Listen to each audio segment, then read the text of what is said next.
Йордан Давчев от село Поповица първи забелязал, че щъркелите вече отлитат на юг, но не и малката птица от стълба на гарата. Затова потърсил помощ. Към 10 юли се излюпи това малко и не може да го изгледа. То най-малко 2 месеца трябва да хвъркне, иначе и майка му го остави тук.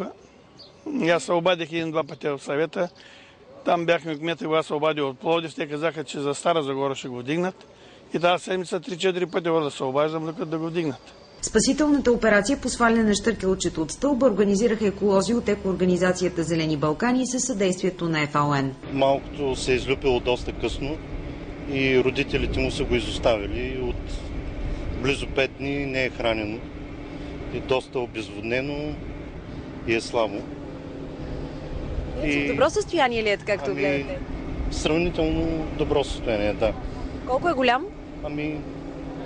Може би на около месец. Подобни акции не се случват често, защото по принцип щъркелчетата се излюпват през април и до края на август вече са в състояние да прелетят хилядите километри по време на есенната миграция.